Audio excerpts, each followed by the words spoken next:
Selamat datang di channel Cerita Cinta. Channelnya cerita cinta romantis. Disclaimer, cerita ini hanya fiktif. Jika ada kesamaan tokoh, tempat dan cerita, itu hanya kebetulan semata. Tidak ada unsur kesengajaan. Sebelum lanjut jangan lupa like dan subscribe dulu. Suamiku dilamar janda kaya. Bagian ke-9. Jangan kau kaitkan anak-anak sebagai alasanmu menikahi perempuan itu. Kau menikahinya semata-mata untuk kesenanganmu dan keluargamu. Tak usah beralasan ini itu. Dan satu lagi, keputusanku sudah bulat. Tolong jangan halangi aku. Hari makin malam. Aku takut kami kemalaman di jalan. Kembali kupungut pakaian yang berhamburan dan memasukkan ke dalam koper. Aku melarangmu pergi. Kau dengar? Aku tidak mengizinkanmu pergi. Mas Sigit meninggikan suaranya sambil mencampakkan lagi isi koper. Kau tak bisa melarangku. Mas, kau sudah memilih menikahi wanita itu. Ada kau tanya pendapatku? Tidak. Bukan. Aku sudah memintamu untuk menolaknya. Tapi kau tidak mendengarkan aku. Lalu kenapa aku mesti mendengarkan laranganmu? Karena kau masih istriku. Kau wajib patuh padaku. Kau mau menikah. Kau telah memberikan hatimu kepada perempuan lain. Kau bahkan akan memberikan tubuhmu kepada wanita itu. Lalu aku masih harus patuh padamu. Begitu. Kau tak berhak membantahku. Bening. Ku bilang jangan pergi. Aku akan tetap pergi. Tidak bisa. Kau tidak boleh pergi. Paar. Mas Sigit berteriak sambil memukul pintu kamar. Suara gaduh dan teriakan itu memancing perhatian seluruh keluarganya. Termasuk Yosa yang masih belum pulang juga. Hitungan detik. Semua datang ke kamar sempit itu. Mereka berdiri di depan pintu kamar dengan ekspresi wajah yang macam-macam. Sempat kulihat Yosa menelepon seseorang. Entah siapa dan untuk apa. Aku tak sempat memikirkan. Apa ini? Tanya ibu menyapu seluruh pemandangan di dalam kamar. Kamar yang sudah berubah seperti kapal pecah karena ulah anaknya. Pakaian kami berserakan di mana-mana. Bening mau pergi. Bu, tolong bujuk dia agar jangan pergi. Mbak Ambar, Mbak Sekar, tolong berjanjilah pada Bening. Kalian tak akan membabukan dia lagi. Tolonglah. Kalian sudah terlalu menyakiti perasaannya selama ini. Tutur Mas Sigit langsung mengadu kepada keluarganya. Bening mau pergi. Dan kau menuduh kami membabukan dia selama ini. Wah, sepertinya kau salah Git. Bening mau pergi itu bukan karena itu. Tapi karena dia tidak bisa menerima Yosa sebagai madunya. Ih, dasar perempuan gak tahu terima kasih. Yosa udah berbaik hati mau mengangkat derajatnya juga anak-anaknya. Malah milih mau minggat. Bodoh binti dungu itu namanya. Sergah Mbak Ambar. Pakai ngadu segala. Kalau dia dibabukan di rumah ini. Hei, Bening, kalau cemburu. Ya, cemburu aja. Enggak usah nyerempet kemana-mana.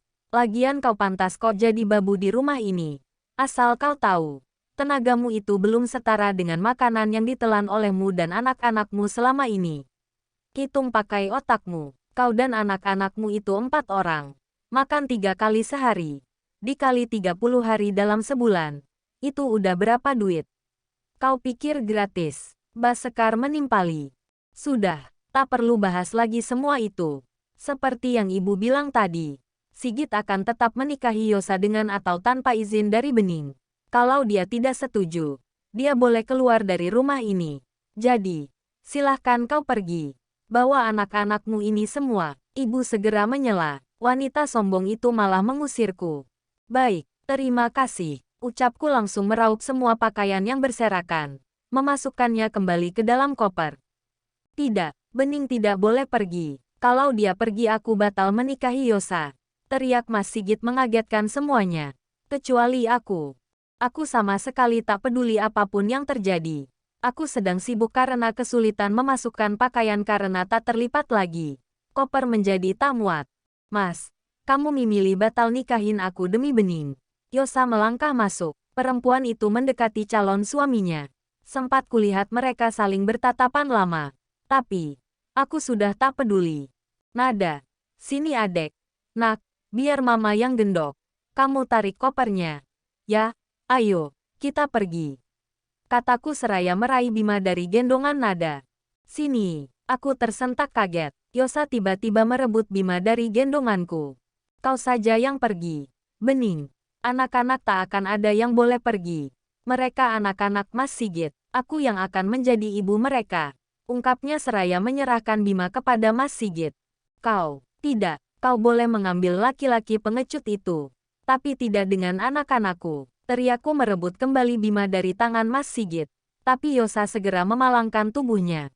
Tanganku tak bisa menjangkau Bima di belakangnya. Yosa, benar kamu mau mengurus anak-anak Sigit? Tanya ibu terlihat sangat gembira. Iya, Bu. Mas Sigit berat melepas Bening bukan karena cinta pada Bening, tapi karena enggak bisa berpisah dengan anak-anaknya. Aku akan melakukan apa saja demi kebahagiaan Mas Sigit, termasuk menyayangi anak-anaknya. Jawab perempuan itu mencari muka. Kau memang calon menantu yang sangat sempurna. Sayang, lepasin adek. Papa, kami mau pergi sama mama. Nada membantuku merebut Bima. Tangisnya pecah seketika. Rara ikut melakukan hal yang sama. Suasana menjadi semakin gaduh. Selamat malam. Maaf, ada apa ini sebenarnya? Bu Yosa. Serempak semua menoleh ke arah pintu. Seorang pria berdasi datang dengan didampingi oleh 2 orang satpam komplek. Oh, Pak Kamil sudah datang. Maaf, semuanya. Pak Kamil ini adalah pengacara saya. Dan kau, Bening, dengar. Ya. Aku dan Mas Sigit akan menuntutmu secara hukum bila kau membawa kabur anak-anak ini. Ancam Yosa menatapku penuh kemenangan. Kini aku tahu. Rupanya pria ini yang diteleponnya tadi. Begini Pak Kamil. Si Bening mau minggat membawa anak-anak calon suami saya.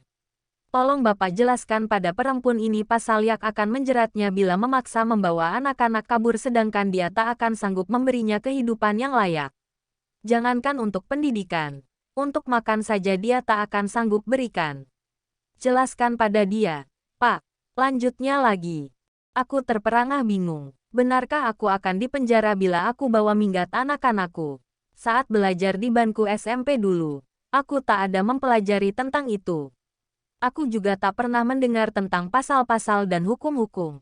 Bagaimana ini? Bodohnya aku. Tuhan, apa yang harus aku lakukan sekarang? Bu Bening. Benar apa yang dibilang oleh Bu Yosa. Ibu tidak boleh membawa kabur anak-anak bila kehidupan mereka akan terlantar. Ibu akan terkena pasal menelantarkan anak di bawah umur. Pria berdasi dan terlihat sangat berpendidikan itu mengingatkanku. Aku terbentur sekarang. Kepalaku serasa mau pecah. Tubuhku lemas. Mereka akan menyeretku ke dalam penjara. Itu yang terbayang di otakku. Jika aku di penjara, siapa yang akan menyusui Bima? Siapa yang akan menjaga anak-anakku? Saat aku ada saja mereka tak ada yang perhatikan. Apalagi jika aku di penjara. Otakku tak sanggup berpikir terlalu jauh lagi. Daya nalarku terlalu rendah untuk mencerna lebih jauh. Ancaman mereka sukses mematikan keberanianku. Aku yang bodoh berhasil merena takut-takuti. Aku yang tak makan bangku sekolahan berhasil mereka ancam. Mama, Nada dan Rara memeluk pinggangku. Mereka ikut ketakutan sepertiku. Apa yang harus aku lakukan sekarang? Bima tiba-tiba menguar. Tangisnya memecah Susana menambah kebisingan. Nih, susui dia. Lalu rapikan kembali semua pakaian itu. Perintah Mas Sigit menyerahkan Bima kepadaku. Satu persatu manusia-manusia tak punya hati itu pergi meninggalkan aku dan anak-anakku. Yosa bahkan sudah berani bergelayut di bahu suamiku. Mereka berjalan di depanku. Keluar dari kamar sempit itu. Bersambung.